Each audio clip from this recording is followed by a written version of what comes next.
trying to teach kids how to do things with some fun and some games, but sometimes you can't go get one, and you don't have one, or you didn't plan it, and you want to make it fun. So that's what he's going to do up front. And then in the back of the gym, Taylor is going to do back handsprings, which is the thing everybody wants to learn. And we have had broken arms and back handsprings, so it's a really important thing to know how to set up your surfaces and your stations so that we don't have that really traumatic arm injury or, on their head where they're terrified of the skills. So those two are really important, so we're going to start those off here. All right, so you guys are welcome to split. You could go between both. You could stay at one that you need more or want to know about more. And then they're both on YouTube Live, so you can watch them later if you're at one and not the other. Okay? So let's split where you'd like to go, and then we'll hand off the mics to Taylor and Nick. Thanks, Pej. Jeez, I didn't need that. Okay, wait. I'm following Nick.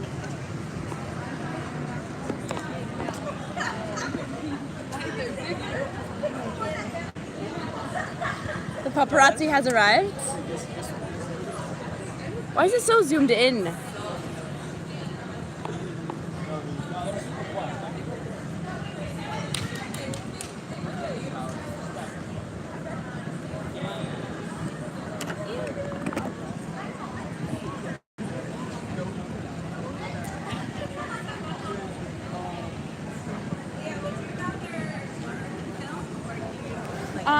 I can film if you want me to. It's up to you. Yeah, I'd rather learn. Thanks, Julie. I appreciate you. There you go. Thank you. I know. Oh yeah, I know. I was like, probably wants to. Can you guys hear me? All right. Is this everyone that wants to do that?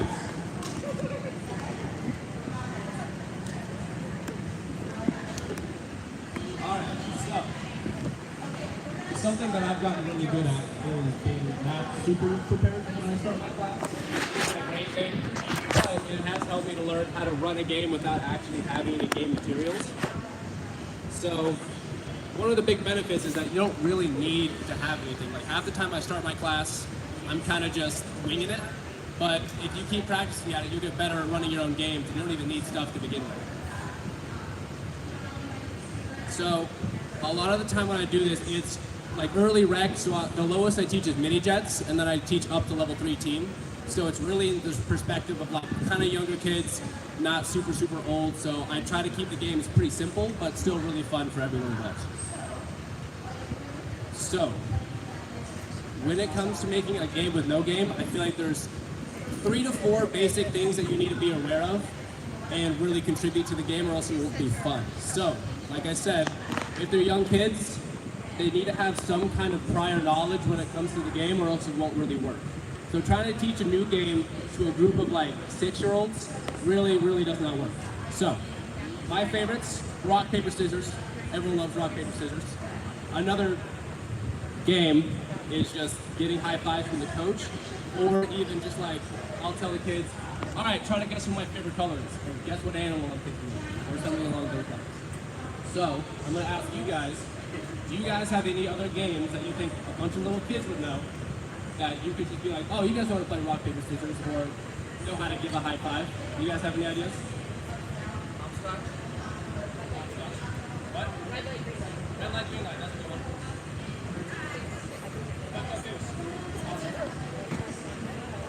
I Spy. I Spy, I like that. So, those are all awesome ideas. So I would use that as my building block when I start a game with no game. So I'm going to use rock, paper, scissors, because that's my favorite. So, here I have 4 stations. I would say, all right, take 5 turns on your station, come up to me, play rock, paper, scissors. They might do that for a little bit, and then they probably go like, oh, okay, this is pretty boring. I'm just playing rock, paper, scissors, and having to walk extra between me and the coach. Like, okay, so how can I make them want to play rock, paper, scissors more? Well, I'd give them a clear goal. First person to 10 wins in rock, paper, scissors gets to jump in the pit. Something super simple. Or gets a card, or gets just bragging rights. I say that a lot. So I'll give them a clear and quantifiable goal so they have something that they're working towards, or it really doesn't work. Let me just double check these real quick. Yeah, and another tip with that is if, let's say you're doing it, who can win rock, paper, scissors the most, I'll tell them, keep the score a secret. Like, don't tell anyone how many you have. Because if Timmy over here, or let's say Alex, hi Alex, sorry, you're not very good at rock, paper, scissors, you only won twice in rotation. But another kid in the rotation is at like 20 wins. He's not going to want to play rock, paper, scissors anymore because he's like, well, I'm not going to get 18 before they get to like 30, you know?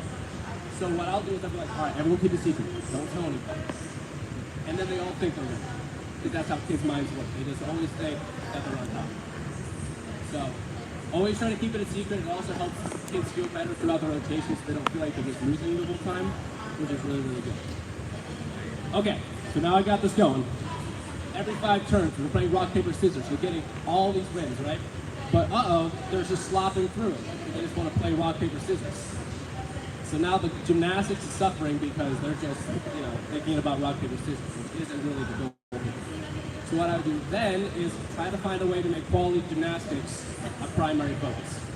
So, in my mind, I have like some kind of roll. Let's say forward rolls. I have, cartwheels right there, jumps across the red, or the rainbow road, and then candlestick tuck jump. Alex, if you had to do 5 forward rolls as fast as you could, what would they look like? Show us. You can show us. You don't have to. Fast, fast, fast. Faster. Keep going, keep going. Faster, faster, faster. Look at that. He is also really good at forward rolls, but for him, I feel like it could probably be better also. So then, I would think, okay, how do I make sure that they're really focusing on having good turns? So, I would say either do 5 forward rolls as fast as you can, or they could also do 3 while keeping your net in their feet. Or do 3 without touching their hands on the floor to come play. So that way they have a goal in their head. Like, if I do this forward roll really well, I will get a chance to play faster and get more points. So that helps them to stay a little bit more focused on that goal. So, just to recap that little section, I would make sure that they all know the game. I'm not trying to teach them a brand new game right away. I would make sure that they have a clear goal so they actually know what they're working towards and that the quality of gymnastics is the focus. So using those like 3 building blocks, how could we turn another game into something that we can use in class? Let's use the example I Spy. Anyone have any ideas? Okay. They like say like I Spy something green like beforehand, and then they do like 5 turns and the jumpers and That is an awesome game. If you guys didn't hear, she said before, maybe a coach or one of the kids would say, I spy something green. And then they would have to take 5 turns or 3 with the net before they're allowed to come up to you and ask, like, oh, is it that net? Or, I don't know, something else green on the gym. I really like that one, that's fun. Any other ideas? So let's try not I spy. Maybe, any other ideas?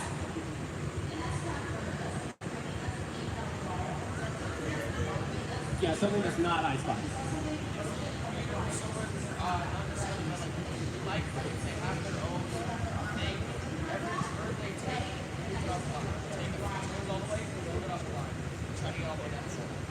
Like move their station? Or no, not move their station, but like let's say they have a stuffed animal. Okay, I see what you mean. Yeah, so we could just get anything in the gym, and they take 5 turns and they move it up a little bit. Or they take 3 with the net, or whatever you want to do. So yeah.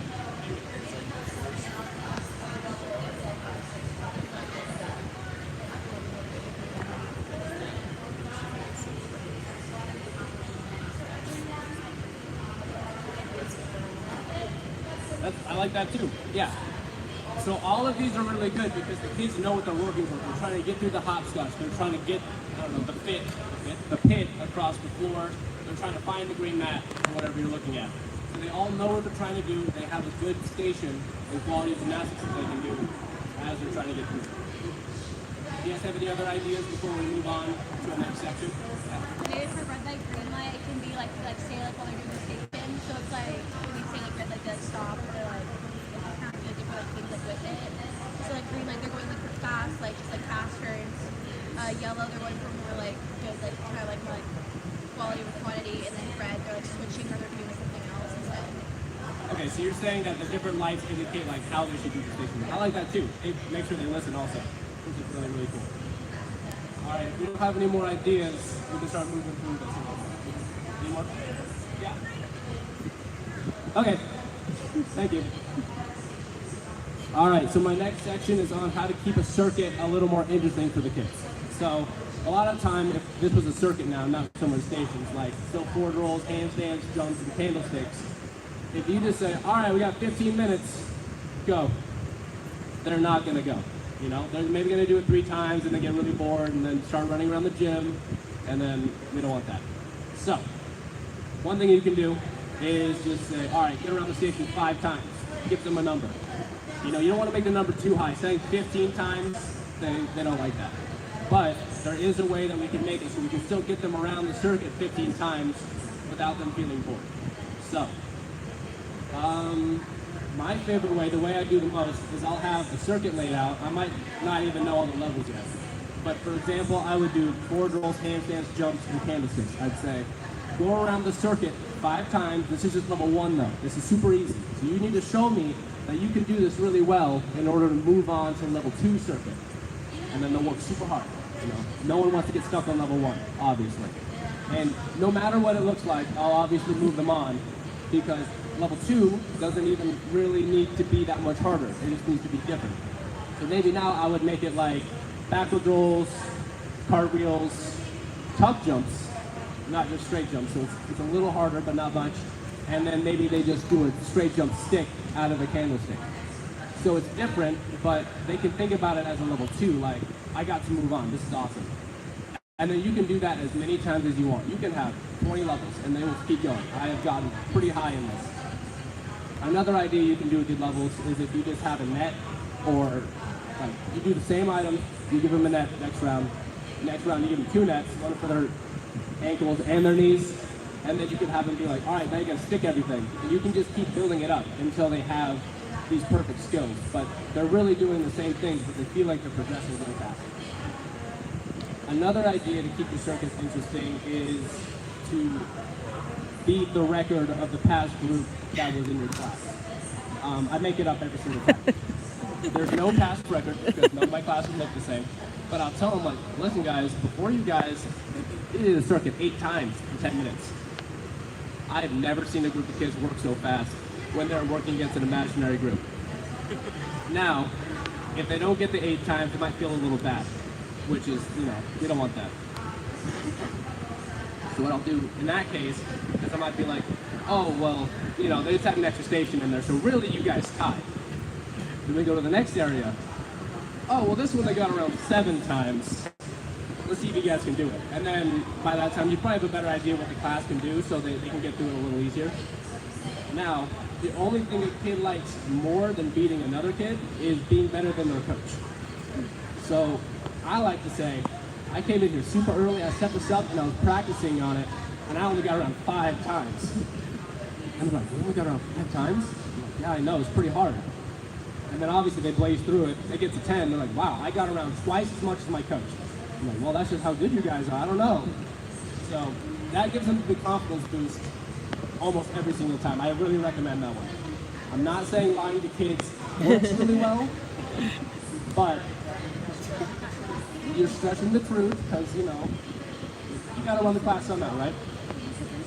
Okay, moving on to the next section. Cassie talked about both of these games on your phone last night, but who has the dice game on their phone? If you do not have your hand raised, no. She is absolutely right. If you do not have the dice game, I would get that Like, right that's literally. now. It's just It called has saved dice, me right? So many times. So your homework before this one's over at 15, 30? 15. 15. Yeah. Is to get the dice game at least. So the dice game, like she was saying, you can have 1 dice, you can have up to 6 dice, you can have them roll all at a time, you can have them roll 1 at a time. So really, what you can do with that game is, it's endless. So I would say get the dice game now, because I want everyone here to kind of come up with a couple ideas that they can use with it. Yeah.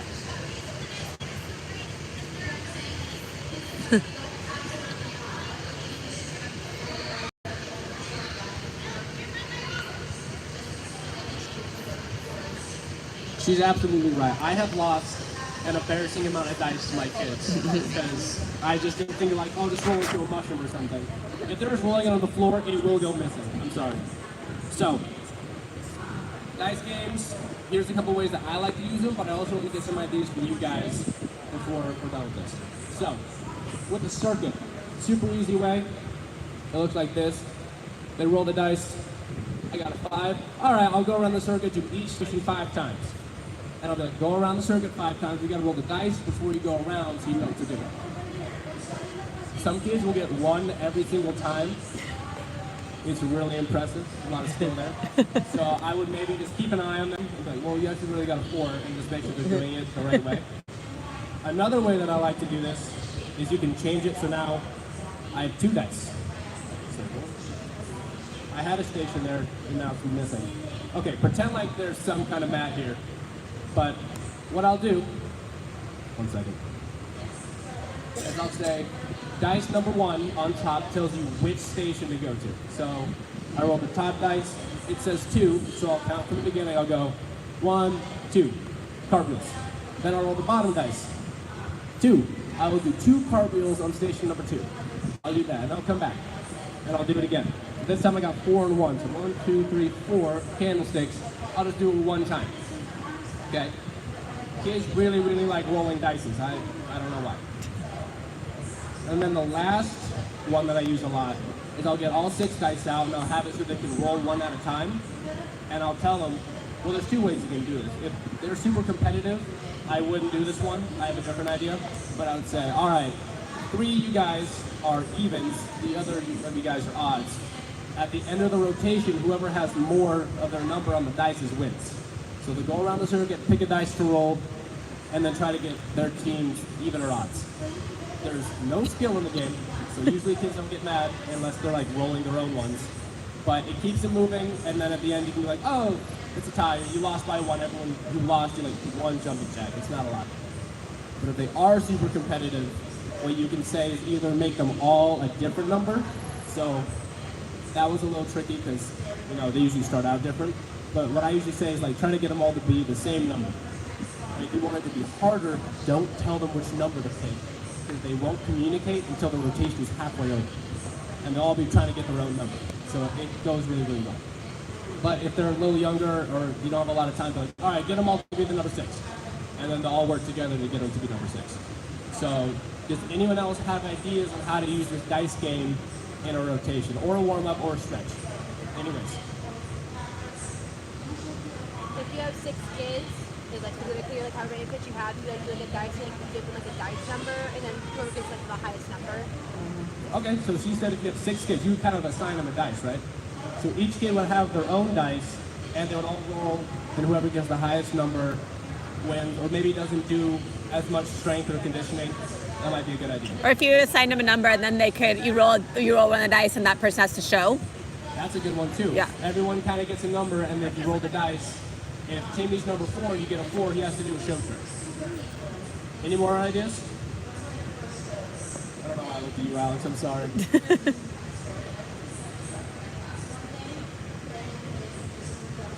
All right. If you guys come up with any, let me know, because I've been doing those games for a while. The other game that's really, really helpful is what do I use? It's called Tiny Decisions. It's the wheel spinning app. They said like 8 different ones up there. I don't know what everyone else uses, but the point is that you can make your own wheels and add your own words in, as many as you want, so you can have it for a ton of different situations. So what I do a lot is I try to think ahead of the different situations that I get stuck as a coach. Like if I don't have this set up, and I need to get something set up for my kids, but my kids are just sitting there, that's not a very efficient use of my time in the class. So what I do is I can just open up my Tiny Decisions app, and I have a weighting one, and it has body positions, it has like handstands, cartwheels, things that you can kind of do anywhere on the floor. So it'd be like hollow holds, tuck holds, pike, straddle. It helps them learn the positions, it kind of gives them a refresher, and it keeps them busy while you set up a station. So that's one way you could use it. You could also use them for conditioning, which is just, you know, whatever you want to put on it, not super, super hard, but they spin the wheel, they go do it, they come back, tell them to spin the wheel 10 times, you know? Does anyone else have any ideas for what we could use the wheel for? Yes.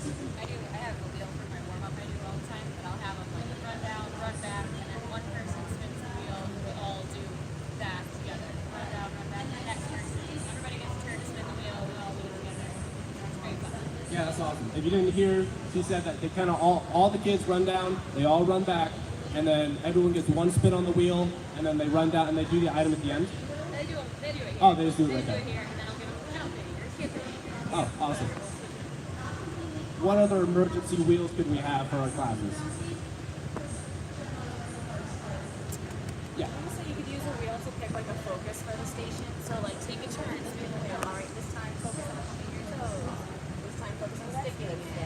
That is an awesome idea. I really like that one. She said that you could have a wheel for different focuses on your station.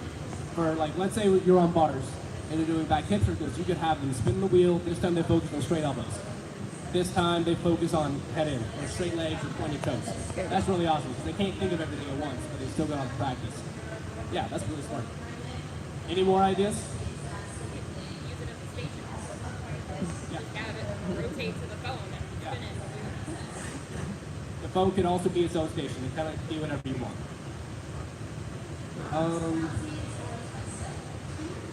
Okay.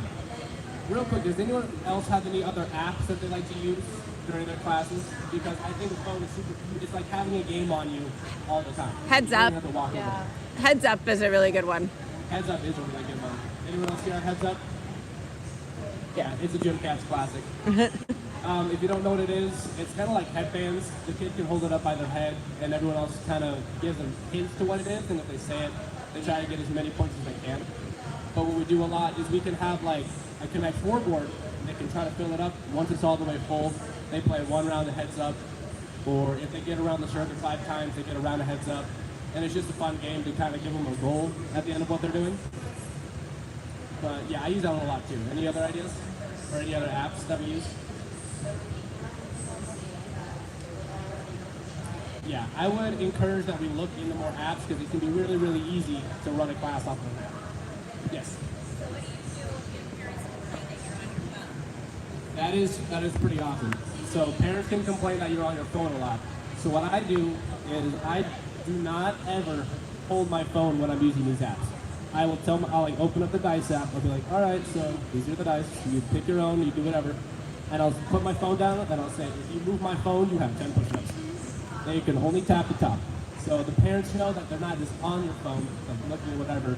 They can see that it's having an effect on the workout in some way, but they also know that it's used like as a tool. It's not just you trying to be on your phone. Yeah, it's like you want to get it set up before your class so you're not doing the setup part of it like during the class. Yeah, Like the whole point is that you can even be at home prepping for your class using something like this. So my final challenge to you guys is to try to make 3, maybe 5 games that you can do at any moment and just have ready for your classes. So it's like you have a game on you at all times, but it's just in your head. So I want to hear a couple of your guys' games. Carter.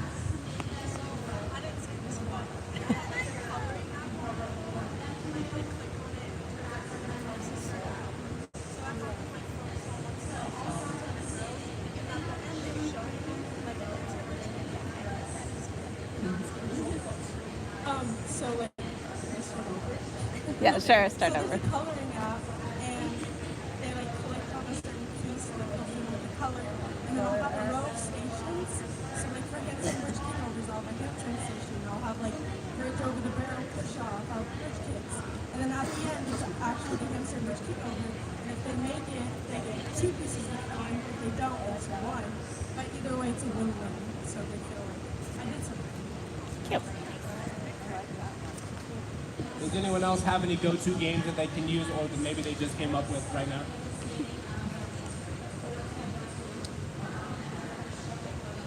Adrian.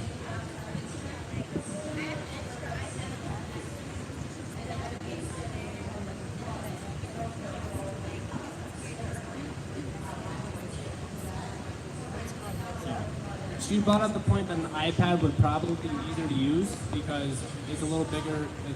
For the coloring game, I would imagine it would be a little easier having those bigger pieces, so it's not so small. Yeah, if we don't have any more games, I really encourage you guys to think about that because it has saved me a lot. Like, also, I have a drill for you guys. I usually give drills to the kids, but I do this on myself a lot. This is just a general creativity drill. What I'll do is I'll get something from there or wherever. I'll get some kind of game, and I have like 4 classes today usually. And I'll tell myself I have to use this game in a different way with all my classes. So if I have a deck of cards, first class, you know, pretty easy. I have a lot of options. I'll be like, okay, you get a card. That's how many turns you take on the station. So if it's like a 7, they'll go to their station, do 7 turns, come back. But then the next class, I need to come up with a different way to use the cards. So I can be, okay, take 5 turns on your station, come here and get a card from me. And then they'll collect cards that class. Class after that, well, what do I do? I'll have them try to guess the cards. I don't know. At this point, I'm kind of freestyling. I'll hold up a card back and say, all right, guess what color it is. If they get it right, they either keep the card or get to do like half as much as the card says, but then they'll still go to their station and do something. 4th class, what do I do? Try and get a full like suit. Okay, Addie said try to get a full suit of cards. I like that. It might take a whole day, but that's really cool because you don't need to come up with anything else for the extra rotations. More ideas. How do we use cards? High or low? High or low. I use that one too. I'll hold it up. Or have you guys ever played high-low? Yes. Yeah. If you have not played high-low, you put out a bunch of cards, and then they look at the bottom card and say, is the next card going to be higher or lower? So if it's like a 2, they'll usually say the next card will be higher. If it's a 10, they'll say it's lower. But then like the middle cards, they usually get wrong, and then they reset. How else do we use the cards?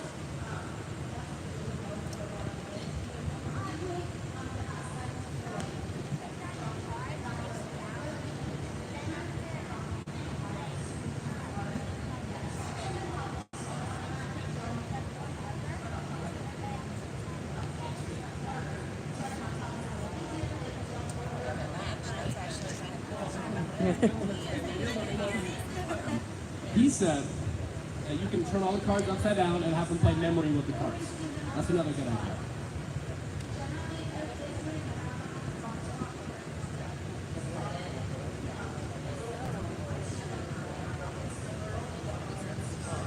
That seems fun, yeah.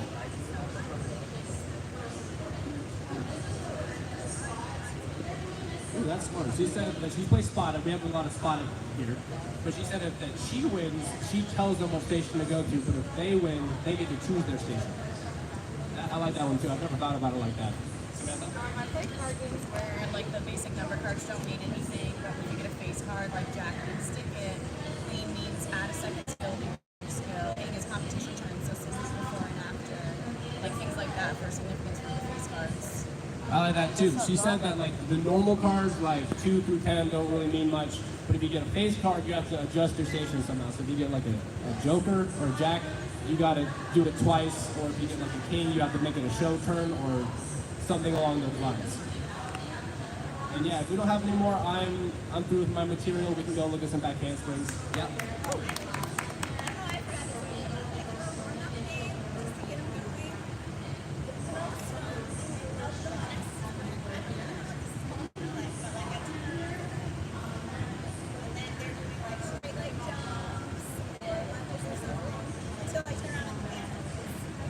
It's red light, green Red light. light, green light. Yeah. Yeah, red light, green light's great for warm-ups and stretching and all that. I actually have one more thing I want to say for, what is it? Spot it. That really works well for me. I'll do my tournament style, so it saves a little more time and things don't get mad. So I'll put down my card, and I'll tell all the kids that they need a match to mine, so they don't feel like they're going against each other as much. Because whenever you can make a game like child against the coach, they'll usually feel better, because if they lose, oh, that's coach, you know? They know what to do, but if they win, they feel really, really good about it because they beat coach, like I was saying earlier. So try to avoid having kids go against each other unless you know the class is really civil and they're not going to get super heated.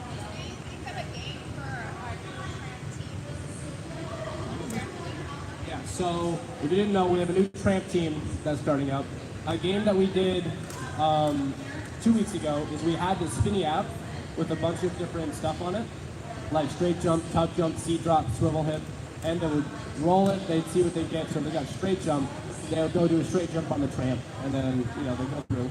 But then next time they spin it, they get tuck jump, and it'd be like add-on. So they do straight jump and tuck jump. Then they spin it, and then do the straight jump, tuck jump, T-drop. And it's kind of like playing add-on with yourself. So another game you could play is you could do the dice game, where you spin a dice, and that's how many of the same skill you need to do inside the box. So if I had a dice, I'm like, okay, you have to do 6 T-drops inside the box without falling out. That could be pretty hard. So there's different ways you can use these. Like the dice app, I'm sure we've barely scratched the potential of what it can do. So really try to get creative with how you use these so they can really be used to the best of their ability. But if we don't have anything else, I think I'm done. So you guys can go hop over to back handsprings. And yeah. Awesome.